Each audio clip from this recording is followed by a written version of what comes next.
आज एक sudden death के बारे में सुन के बहुत ज़्यादा सदमा हुआ।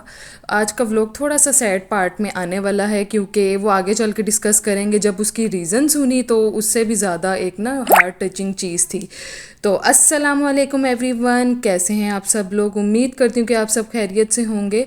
तो आज हम लोगों ने असल में लास्ट वीक में 2-3 डेज़ की हॉलीडेज़ इकट्ठी आ गई थी, तो हम लोगों ने सोचा था कि कुछ ऐसी जगहों पे हम जाएं कि चलो एक ही दिन में ना हमारा आना जाना वापसी, आई मीन टू से कि अराइवल और डिपार्चर एक ही दिन में हो जाए।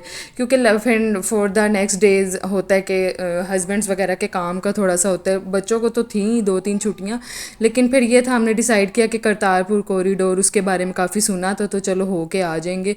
तो एक क्रेज़ भी था कि क्रेज़ तो नहीं ऐसे कि चलो इंडिया के जैसे आते हैं सिख तो मिलेंगे उनसे। तो बाकी ये चीज़ थी कि उस दिन थोड़ी बारिश हो रही थी, हमने कहा कैंसिल कर दें, लेकिन हमने नहीं किया क्योंकि बाहर ना हमारे घर के थोड़ा सा पानी का इशू हो जाता है, खड़ा ज़्यादा हो जाता है पानी, तो वो फिर जाने आने में मसला होता है। लेकिन फिर वो रुक गई बारिश, पानी भी निकल गया, तो फिर हमने ना अपना कर लिया प्रोग्राम कंटिन्यू। तो बात सारी ये है कि मेरी कुछ फ्रेंड्स का ग्रुप है, तो उसमें हम लोग चिट चैट करते रहते हैं। तो उसमें से एक फ्रेंड ने बताया कि मेरी रिलेटिव में ना, तो उन्होंने उनके घर मतलब कि जवान एक डेथ हुई, और वो डेथ किस वजह से हुई कि उसने क्रैश डाइटिंग की, तो उसकी वजह से उसकी डेथ हो गई। ये फॉर द सडन नहीं हुआ, वो करती रही।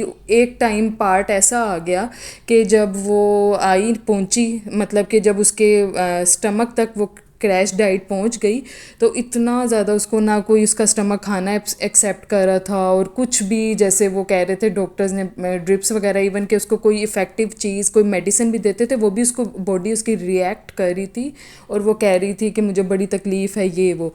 तो मैं इस वीडियो के थ्रू यही आप सबको मैसेज देना चाहूँगी कि कभी भी क्रैश डाइट पे मत जाएं। हमेशा आपकी एवरग्रीन डाइट जो होती है वो पोर्शन कंट्रोल होती है। तो हम लोग जो हैं रास्ते में थे, और ड्यू टू ये जो हैवी रेनफॉल हमने सोचा कि हमारे एरिया में ख़त्म हो गई, लेकिन जब हम मोटरवे पे चढ़े, क्योंकि ये ना मोटरवे से नारोवाल मतलब उस साइड पे है, रास्ते में इतना प्यारा प्लेजेंट सा वेदर हो गया, और इतना मज़ा आया ड्राइव का भी। और सारा हमने कहा पता नहीं धूप होगी तो कैसा होगा, क्योंकि सर्दियाँ भी हैं लेकिन फिर भी दोपहर के टाइम ना थोड़ी धूप हो जाती है। लेकिन जब हम निकले तो बहुत मज़ा आया, हमने कहा चलो भाई हमारा मज़ा दो बाला हो गया।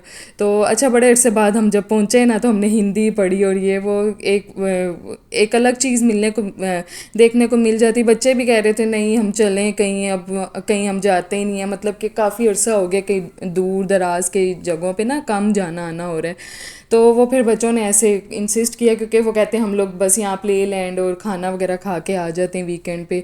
तो फिर हमने यही डिसाइड किया, साथ एक बड़े अच्छे फ्रेंड की ना, मतलब अज़ीज़ की फैमिली उनकी भी थी, उनका कपल था और एक हमारा था। तो बहुत मज़ा आया, हमने बहुत ज़्यादा इंजॉय किया। बसेस, उनके अंदर का सारा स्टाफ और चेकिंग सिस्टम और बहुत कुछ अच्छा था।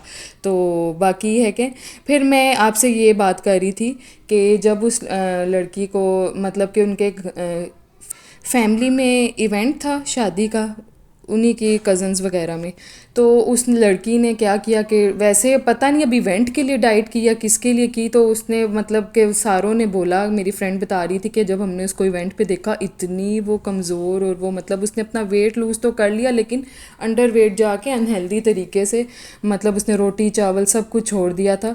तो ये सुनने को मैं काफ़ी केसेस ऐसे सुनती हूँ कि रोटी चावल सब कुछ छोड़ देते हैं। तो मैं आपको यही कहना चाहूँगी, पोर्शन कंट्रोल जो एक होती है ना, आपकी प्लेट में रोटी भी हो एक पार्ट में सैलेड हो, एक पार्ट में आपके गुड सोर्स ऑफ प्रोटीन हो लाइक सालन हो, और बड़ा अमाउंट ऑफ पार्ट जो है ना वो आपका सैलेड्स का हो।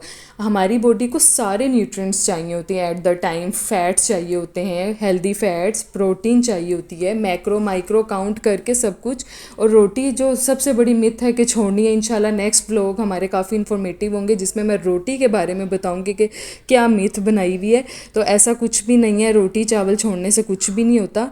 जो कैलोरी काउंटिंग पे होता है ना, जो अंडर द कैलोरी डेफिसिट में नहीं जाना, अपने कैलोरी डेफिसिट में ही रहना है, लेकिन डेफिसिट से भी नीचे नहीं जाना, तो वो फिर आपका मसला कर जाएगी। पहले तो आपको पता नहीं लगेगा, बाद में इतना मसला आपके लिए क्रिएट होगा, आपका स्टमक कुछ भी एक्सेप्ट नहीं करेगा। वो नेचुरली आपका जैसे लाइपोसेक्शन टाइप चीज़ नहीं होती, स्टमक की लाइपोसेक्शन हो जाएगा, और इतनी तकलीफ़ होती है और कुछ भी इतनी वीकनेस हो जाती है कि आप कोई भी चीज़ नहीं कर पाते। मेरा कहने का ये मतलब है कि आप जो भी करें हेल्दी वे में करें, सब कुछ खाएं, इवन कि चॉकलेट भी आपने खानी है वो आप खाएं, लेकिन पोर्शन कंट्रोल में। अगर आप दीन के ऊपर अमल करें, हमारे दीन इस्लाम के ऊपर, तो उसमें भी आपने देखा होगा कि हमारे नबी सल्लल्लाहु अलैहि वसल्लम तीनों टाइम खाते थे, तो थोड़ी सी भूख रख के खाते थे। तो वो तीनों टाइम की जब थोड़ी थोड़ी भूख इकट्ठी होती थी, तो वो एक स्टमक के लिए हेल्दी है पॉइंट ऑफ व्यू। वो ये नहीं फैंसी चीज़ें ये वो कि ऐसा है या वैसा है कि हम लोगों ने ये चीज़ खानी है। तो आपकी घरेलू जो चीज़ें, बस डाइट का मकसद ये होता है कि हेल्दी लाइफस्टाइल। यहाँ डाइट को लोगों ने ये समझा हुआ है कि भूख में स्टार्विंग करनी है, नहीं, आपने हेल्दी तरीके से वेट लूज़ करना है। इवन कि अगर आप सुन्नत के मुताबिक अमल करेंगे ना, या आप खाएंगे और 32 बार, जो मेन चीज़ है चबाना है। अगर आप पिज़्ज़ा भी खा रहे हैं और 32 बार चबा रहे हैं, मैं आपको पिज़्ज़ा खाने का नहीं कह रही, मैं आपको ये कह रही हूँ कि अगर आप कोई भी चीज़ 32 बार, जैसे चीट डे हो जाता है या कहीं बाहर जाते हैं, तो आपने 32 टाइम्स आपने उसको ना स्वेलो करना है। वो जब आप चूइंग करेंगे उसको, तो वो इतने अच्छे तरीके से डाइजेस्ट होगा कि स्टमक आपका खुश हो जाएगा, उसको डाइल्यूट करने में, उसको एक्सक्रीट करने में बहुत आसानी हो जाएगी। तो आपने ये चीज़ का बहुत सारा ख्याल रखना है कि अपनी बॉडी के सिग्नल को समझना, जो आपकी बॉडी को सूट करती है चीज़, वो इंसान खुद ही जानता है।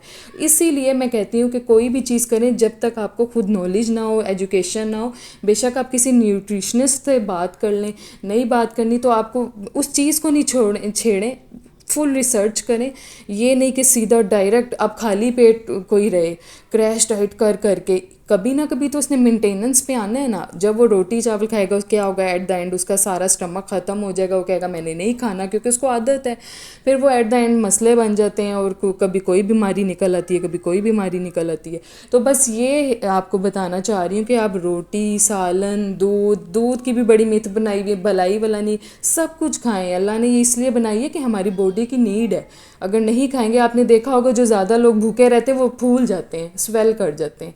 तो ये मैं बहुत ज़्यादा ना एक वीडियो पे वर्क करी, इंशाल्लाह वो आएगी, आपने मेरे चैनल के साथ ना बने रहना है। तो इसका ये बिल्कुल भी कहने का मतलब नहीं है, diet is the term the way you are living in healthy style, healthy तरीके से आपने, जिसमें सब कुछ आ जाता है। घर का खाना मतलब कि आपने जंक नहीं खाना, आपने आप फ्राइड आइटम्स और मीठा और अपना ये बेकरी का रिफाइंड सब कुछ छोड़ देंगे ना, तो बेशक आप खाएं, इंसान है, दिल तो करता है खाने का, तो आप ये छोड़ेंगे ना जब ये चीज़ें, तो आप खुद ब खुद, इवन कि आप फॉर 1 वीक आप मीठा छोड़ के देखें ना, चीनी को आप नेचुरल सोर्स ऑफ जो है हमारा गुड़ शक्कर, ये खा के देखें, देखना आपका कितनी ब्लोटिंग कम हो जाएगी। नमक को कम करें, क्योंकि हमारे नबी सल्लल्लाहु अलैहि वसल्लम को भी वो जौ की रोटी जो बड़ा पसंद करते थे, तो जौ की रोटी खाएं, गंदम की थोड़ा सा मिक्स कर लें और जौ ज़्यादा क्वांटिटी में, मतलब हर चीज़ हमारे लिए अच्छी। तो द लास्ट पार्ट इज़ कि हमने सबसे ज़्यादा किस चीज़ पे ध्यान देना, पोर्शन कंट्रोल। पोर्शन कंट्रोल में सब कुछ आ जाना है। तो बस ये फिर हमारी वापसी भी हो गई थी, तो वापस आके प्ले लैंड था रास्ते में,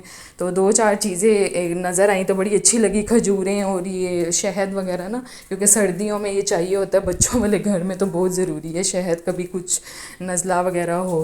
तो रास्ते में जो जो शॉप्स वगैरह थी तो अच्छी लग रही थी जो चीज़ें, तो वो देख रहे थे ओवरव्यू, जैसे विंडो शॉप, तो 1-2 चीज़ें ली, तो जैसे शहद और खजूर वगैरह ली, और बाकी ये ड्रेस वगैरह देखने थे, क्योंकि आगे वेडिंग सीज़न भी जैसे है, तो वो घर की रूटीन में भी किसी के घर जाना हो तो वो ये मर्दाना वगैरह जो ड्रेसिंग सूटिंग होती है, ये देख रहे थे, अच्छी लग रही थी।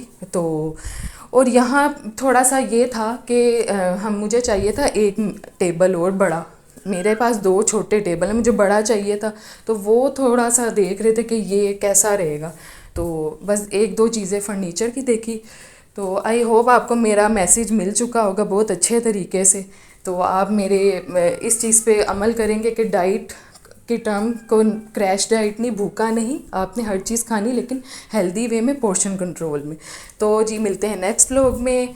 Stay tune, like, subscribe and share. अल्लाह हाफिज़।